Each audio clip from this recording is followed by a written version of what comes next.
Welcome to our channel. నమస్కారం. జోగి రమేష్ కొడుకు జోగి రాజీవ్ భార్య జోగి మేఘన నిన్న గృహహింస కేసు పెట్టింది.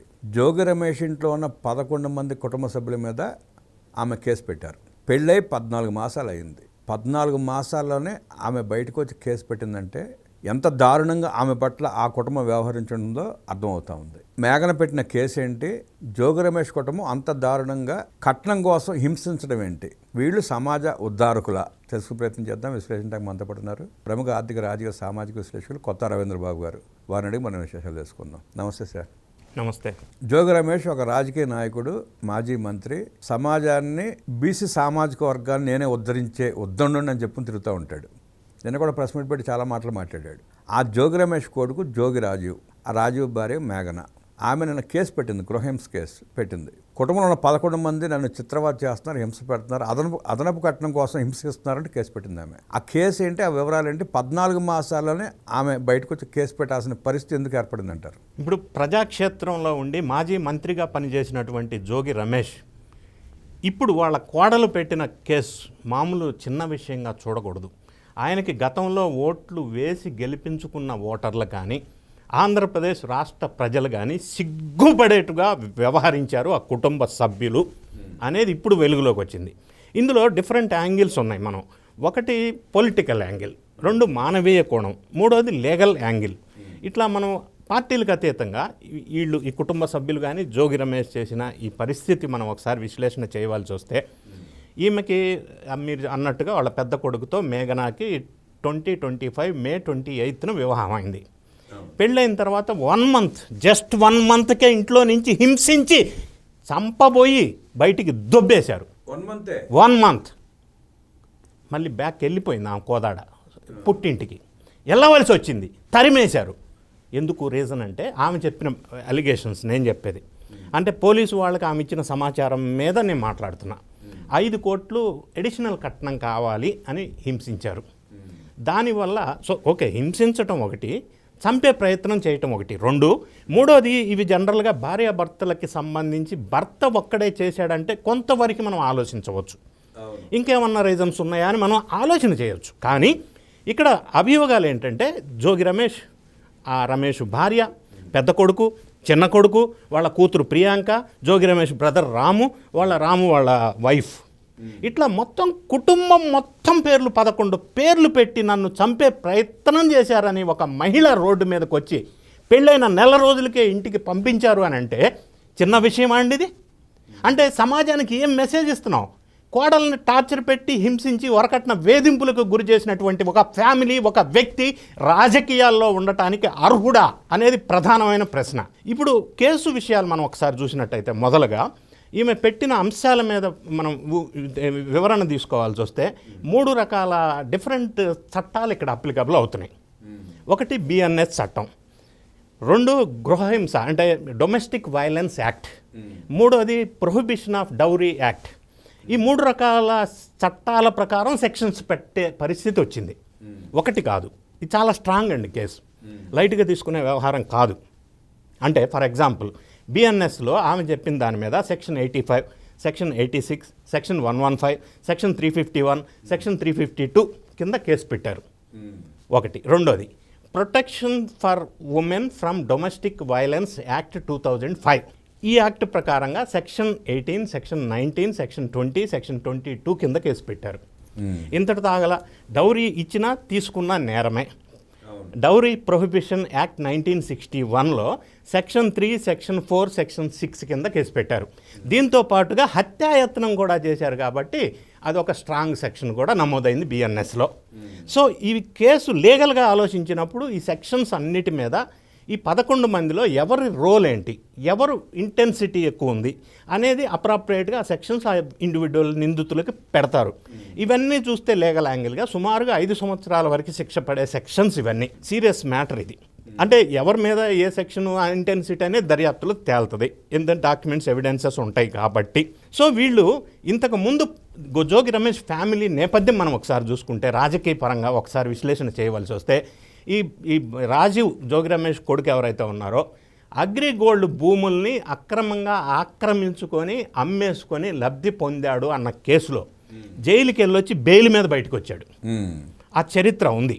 మరి జోగి రమేష్ విషయం మనం చూసుకున్నట్టయితే మీరు అన్నట్టుగానే తమ్మళ్ళపల్లె దగ్గర కల్తీ మద్యం తయారు చేసే ఒక దుకాణాన్ని పెట్టుకొని ఒక వ్యాపార సామ్రాజ్యాన్ని విస్తరించుకొని ఎంతమంది వాళ్ళకి మద్యం తాగే వాళ్ళకి అనారోగ్యానికి కారణమయ్యాడో మనకు చూసాం. ఇది కాకుండా గతంలో చంద్రబాబు నాయుడు గారి ఇంటిపైన దాడి చేసిన వ్యవహారంలో ఈయన ఉన్నాడు. ఆ పెర్ఫార్మెన్స్ చూసి ఆయనకి మంత్రి పదవి ఇచ్చారు, అది వేరే విషయం. ఇక నెక్స్ట్ పాయింట్ మనం చూసినట్టయితే జగన్ రెడ్డి గారు ఏ విధంగా అయితే మహిళల పట్ల వ్యవహరిస్తున్నాడో యథా రాజా తదా ప్రజ, ఈ అనుచర వర్గం మాజీ మంత్రులుగా చెప్పబడుతున్న వాళ్ళు అదే బాటలో వెళ్తున్నారా అని అనుమానం వస్తుంది. తల్లిని చెల్లిని ఇంట్లో నుంచి గంటేసిన జగన్ రెడ్డి గారు ఆయన దగ్గర పనిచేసిన జోగి రమేష్ కోడల్ని బయటికి దొబ్బేశాడు. అంటే మహిళల పట్ల ఆ నాయకులుగా చెప్పబడుతున్న వీళ్ళకి ఉన్నటువంటి గౌరవం ఏంటనేది బయటపడతా ఉంది. సార్, సహజంగా పెళ్ళైనాక 5 ఏళ్ళకు 10 ఏళ్ళకు విడిపోయారు, కేసులు పెట్టినారంటే ఈ 10 ఏళ్ల లాంగ్ రన్లో చాలా గొడవలు వచ్చి ఉంటే అనుకోవచ్చు, కేసు పెట్టాలనుకోవచ్చు, ఒకరికి పడలేదు అనుకోవచ్చు. కానీ మీరు చెప్పినట్టు 1 నెలలోనే వాళ్ళు పెట్టిన హింసకు వెళ్ళిపోయిందంటే కాళ్ళ పారాని ఆలక ముందే వాళ్ళు ఎంత చిత్రవత చేస్తే అమ్మాయి బాధపడి వెళ్ళిపోయి ఉంటుందో అర్థం చేసుకోవచ్చు మనం. ఇక్కడ నేను మానవీయ కోణం ఒకటి మాట్లాడాలి. ఇప్పుడు మీరు ప్రస్తావించినట్టుగా ఏ అమ్మాయి అయినా ఏ కోడలైనా ఫర్ దట్ పర్పస్ జనరల్గా బాగా ఓర్చుకుంటారు. ఎంతో అసలు ఓర్చుకోలేని భారీ భయంకరమైన పరిస్థితులు ఉంటేనే పుట్టింటికి వెళ్తారు. అది నెల రోజులు అంటే పెళ్ళైనాక 16 రోజుల పండుగ ఉంటుంది, రాకపోకలు 20 రోజులు పోతాయి.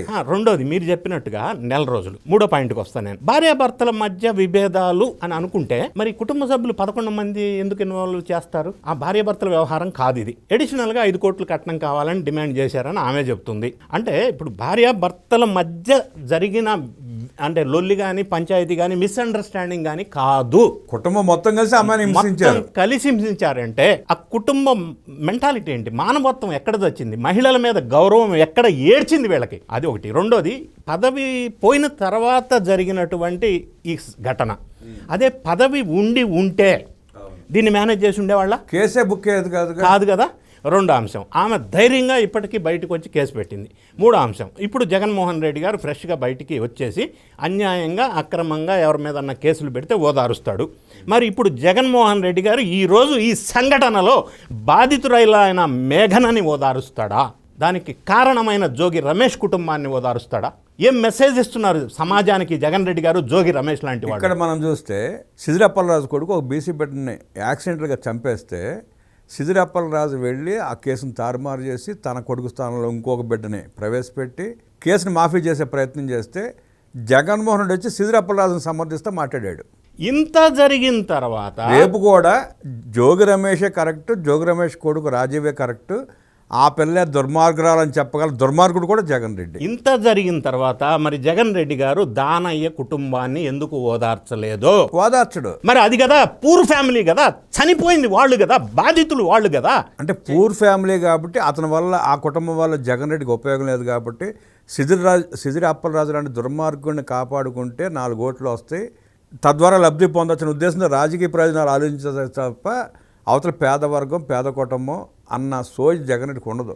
ఇప్పుడు ఆశ్చర్యకరమైన విషయం ఏమిటంటే జగన్ రెడ్డి గారి భాషలో చెప్పాల్సి వస్తే ఇప్పుడు ఆయన ఫ్రెష్గా మళ్ళీ వచ్చేసి జోగి రమేష్ గారిని ఓదార్చడమే కాకుండా ఆయన ఏం మాట్లాడబోతాడో మనకు కూడా తెలుసు. ఒక బీసీ బిడ్డ మీద కేసు పెడతారా? ప్రభుత్వాన్ని ప్రశ్నిస్తే కేసు పెడతారా? అరే ఆ మహిళ చేత కేసు పెట్టిస్తారా? అక్రమంగా కేసు పెడతారా? ఈ మాటలు మాట్లాడతాడు. అంటే సభ్య సమాజం చూస్తున్నారు, వింటున్నారు, తెలుస్తున్న ఈ విషయాలు. ఇటువంటి సందర్భాల్లో కూడా మరి జగన్ రెడ్డి గారే అలా ఉంటే జోగి రమేష్ ఇలా ఉండక ఎలా ఉంటాడు? అలానే ఉంటారు, ఆ బ్యాచ్ అంతా అలానే ఉంటారు. సమర్థిస్తాడు ఈయన అంటే ఇక అంతకంటే దారుణమైన నీచమైన నికృష్టమైన రాజకీయ నాయకులు ఇంకొకరు ఉంటారా?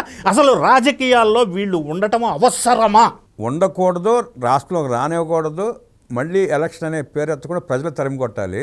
సరే, ఇక్కడ మనం ఇంకో కోణం చూస్తే సిదిరి అప్పలరాజు కొడుకు ఇరుక్కోవడానికి ప్రధాన కారణం జగన్మోహన్ రెడ్డి స్టేట్మెంట్. అతను మాట్లాడిన తర్వాతే ఇదంతా వెలుగులోకి వచ్చిన కేసు అంతా తారుమారైపోయి సిదిరి అప్పలరాజు కొడుకు వాళ్ళు లోపల ఉన్నారు.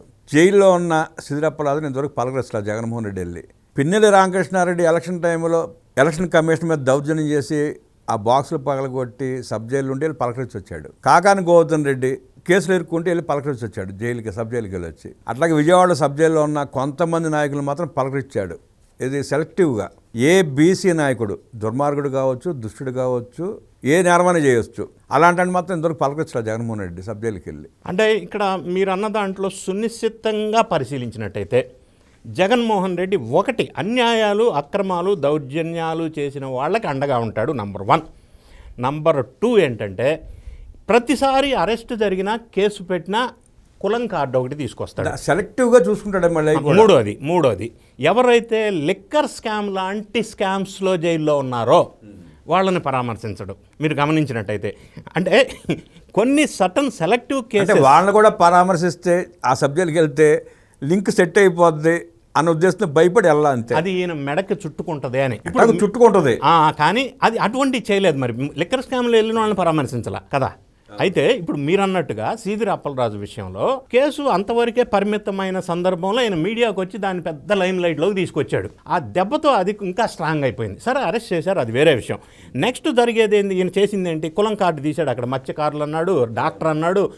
అసలు అది కేసుకి దానికి సంబంధం ఏంటి? సంబంధం లేని అసలు అసందర్భ ప్రాలాపన పెట్టడం జగన్ రెడ్డి స్పెషాలిటీ. ఆయనకు అక్కడ ఏదో ఎంకి పెళ్లి చూపిస్తావు అన్నట్టు ఆయనకి దెబ్బ కొట్టింది. సరే, ఆయన ఇన్వాల్వ్ చేశాడు. ఇంకా నెక్స్ట్ ఏం చేయబోతాడంటే ఆయనకి లీగల్ ఎయిడ్గా పొన్నవోలు సుధాకర్ని పెట్టాడు అనుకోండి, ఇక ఫిక్స్డ్, బెయిల్ రాదు, ఇక ఫిక్స్డ్. ఆయన బ్రాండ్ అందరికీ తెలుసు ఆంధ్రప్రదేశ్లో. సో అది చేస్తాడు. మరి ఇప్పుడు వేచి చూస్తుంది, నేను ఎక్స్పెక్ట్ చేస్తుంది ఈ జోగి రమేష్ విషయంలో జగన్ రెడ్డి గారు ఇప్పటికే స్పందించి ఉండాల్సింది. మహిళల పట్ల ఆయనకి గౌరవం, మర్యాద ఉంటే ఎందుకు స్పందించలేదు? స్పందించాలా? పార్టీ నుంచి తగిన యాక్షన్ తీసుకోవాలా? కానీ ఉల్టా ఆయన్నే పరామర్శించాడు అని రేపొద్దున న్యూస్ వస్తే అంతకంటే దౌర్భాగ్యమైన పరిస్థితి. అంటే ప్రస్తుతం జగన్ రెడ్డి పరిస్థితి ఎలా ఉందంటే కుర్తుల పట్టు ఎలికలా కొట్టుకుంటున్నాడు. ఈడీ ఎక్కడ విచారణకు పిలిచి అరెస్ట్ చేస్తుందో లిక్కర్ కేసులో అన్న భయంతో ఎక్కడ దాక్కున్నాడో తెలియదు. ప్రస్తుతం బయటకు వచ్చి మాట్లాడే పరిస్థితి కూడా లేదు. అందుకని ప్రస్తుతం గప్చిప్ సాంబార్ బుడ్లాగా తిరుగుతూ ఉన్నాడు. అండర్ గ్రౌండ్లో ఉన్నాడు. ఉన్నా కూడా జనరల్గా సోషల్ మీడియాలో ఒక మెసేజ్ అయితే పెడతాడు ఇటువంటప్పుడు. కానీ అది దేనికి దారి తీస్తుంది అనేదే ఇప్పుడు కొంత ఆశ్చర్యంగా మనం ఎదురు చూడాల్సినటువంటి అంశం. ఎందుకంటే దాని ప్రభావం వల్ల జగన్ మీద ఏ భావం వస్తుంది, జోగి రమేష్ మీద ఏ ప్రభావం పడుతుంది అనేది ఇంపాక్ట్ కూడా ఉంటుంది అనేది మనం ఆలోచన చేయాల్సిన అవసరం. నిన్న విచిత్రంగా సార్, సీదిరి అప్పలరాజుని అరెస్ట్ చేసినప్పుడు భార్య కంట కన్నీరు కాల్చిందని చెప్పి వైసీపీ మహిళామణులు వాళ్ళు కూడా విపరీతంగా ఏడ్చేశారు. పాపం, మా అప్పలరాజు భార్య ఏడ్చింది, మేము ఎందుకు ఏడవకూడదు అన్నట్టు నటించి బాగా ఏడ్చారు. ఇవాళ ఇంకొక మహిళగా అన్యాయం చేశాడు జోగి రమేష్. మరి ఆమెని మద్దతుగా నిలబడుతున్న మహిళా లోకం, లేదంటే మా జోగి రమేష్ చేసిన కరెక్టే, మా పార్టీలు ఎట్టాగా వ్యవహరిస్తాం, మేము మీరు కట్నాలు తేవాల్సిందే, మా మాటని పోతే మిమ్మల్ని చంపేస్తాం అన్న జోగి రమేష్కి సమర్థిస్తుందంటారు. ఒకటి అనుచరులు బాస్ ఏ లైన్ తీసుకుంటే ఆ లైన్ తీసుకుంటారు. ఎందుకంటే ఆయన కళ్ళల్లో ఆనందం చూడటం కోసం. ఇప్పుడు ప్రధానంగా వీళ్ళందరూ వెయిట్ చేస్తుంది ఏంటంటే జగన్ గారు ఏ లైన్ తీసుకుంటారు అనేది బహుశా వెయిట్ చేస్తుండొచ్చు. కానీ అక్కడ జగన్మోహన్ రెడ్డి గారు సీదిరి అప్పలరాజు విషయంలో కూడా దానయ్య కుటుంబాన్ని కూడా పరామర్శించి ఉంటే, అక్కడ ఏదన్నా ఆర్థిక సహాయం కూడా ఇచ్చి ఉంటే, లేదా ఆర్థిక సహాయం ఇవ్వండి అని డిమాండ్ చేసి ఉంటే బెటర్ స్టాండ్ అవుతుండే కదా. బెటర్ స్టాండ్ అంటే ఆర్థిక సహాయం ఎవరు ప్రకటించాలని డిమాండ్ చేయాలంటే, అంటే ఇప్పుడు మీరు ఫర్ ఎగ్జాంపుల్ చెప్తా అండి, అంబటి రాంబాబు గారి చేత సాయి అని అతనికి 20 లక్షలు ఇప్పించాడుగా. అక్కడ కులకోళం చూసుకున్నాడు. ఆ కుల వల్ల అడ్వాంటేజ్ వస్తుందేమో అనుకున్నాడు. వాళ్ళు చీకొట్టారన్న సంగతి తెలుసు. ప్రతి సంఘటనలో ఎక్కడ పొలిటికల్ అడ్వాంటేజ్ వస్తుంది, ఎక్కడ కులం కార్డు తీయాలి, ఇది తప్ప ఇంకొకటి రాజకీయం లేదా? ఇదే రాజకీయమా? అంటే మహిళల పట్ల ఉన్న అభిప్రాయం ఇదేనా? జగన్ రెడ్డికి తెలిసింది ఒకటే సార్, కుల మత రాజకీయాలు చేసి లబ్ధి పొందాలి, ప్రజలు అమాయకంగా ఓటేస్తే గెలిచిన తర్వాత రాష్ట్రాన్ని లూటీ చేసుకోవాలి. ఇప్పుడు ఇవన్నీ కూడా ఇంతకు ముందు వర్కౌట్ అయితే అయ్యి ఉండొచ్చు. కానీ ఇప్పుడున్న రాజకీయ పరిస్థితులు, ప్రజల మెచ్యూరిటీ కనుక చూసినట్టయితే పొలిటికల్గా, దట్టు జన్జీ ప్రభావం కనుక ఇంకా పరిశీలించినట్టయితే ఇవన్నీ అవుట్డేటెడ్ స్ట్రాటజీస్. రాబోయే రోజుల్లో తీవ్ర పరిణామాలు ఎదుర్కోవాల్సి వస్తుంది ఇటువంటి విధంగా వ్యవహరించే రాజకీయ నాయకులు అనేది స్పష్టంగా చెప్పవచ్చు. అంటే జగన్ రెడ్డి ఊహ, అతని అభిప్రాయం, లేదంటే తన రక్తంలో ఉన్న తీరి ఏంటంటే తాత రాజారెడ్డికి మళ్ళీ మాట వినకపోతే లేపేయటం, చెప్పినట్టు ఓటేయకపోతే కాళ్ళు తీసేయటం, అదే పందాలు ఇవాళ జగన్ రెడ్డి అదే వ్యవహారంలో కొనసాగుతున్నాడు. అందుకే నేను అంటున్నాను, ఇది అవుట్డేటెడ్ ఫిలాసఫీ అండ్ స్ట్రాటజీ.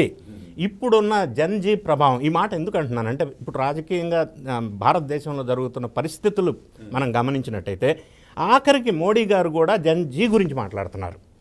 ఎందుకంటే ఈ జన్జీ అనేది 1995 నుంచి 2010 మధ్యలో పుట్టిన వాళ్ళు యూత్. వీళ్ళ పర్సంటేజ్ ఆఫ్ ఓటింగ్ ఇండియాలో చూస్తే లెక్కలు చూస్తే 28 నుంచి 30% ఉన్నారు వాళ్ళు. సో ఎక్కువగా ప్రభావం చూపగలిగేటువంటి సెగ్మెంట్ వీళ్ళు. ప్రభావం చూపడంతో పాటు వాళ్ళు ఏదైనా అభిప్రాయాన్ని వ్యక్తం చేస్తే 10 సెకండ్లు ప్రపంచవ్యాప్తంగా అల్లుకుపోతా ఉంది. దాని ఇంపాక్ట్ ఎక్కువగా ఉంటుంది. సో ఇప్పుడు మీరు అన్నట్టు జగన్మోహన్ రెడ్డి గారు రాజారెడ్డి తాతల నాన్నల పాలసీ కనుక ఇప్పుడు ఇంప్లిమెంట్ చేయాలి అన్న భావంలో ఉండుంటే అది వర్కౌట్ కాదు, అవుట్డేటెడ్ అని నేను చెప్తున్నా. మారవలసిన అవసరం ఉంది.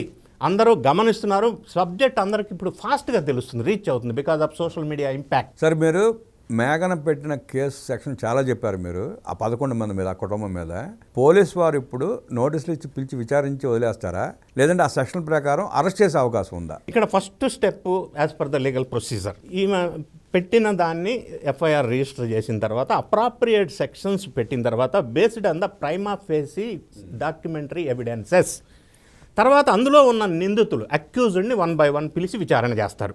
విచారణ చేసిన తర్వాత ఆ అక్యూజ్డ్ నంబర్ కూడా అటు ఇటు చేంజ్ అవుతుంటుంది.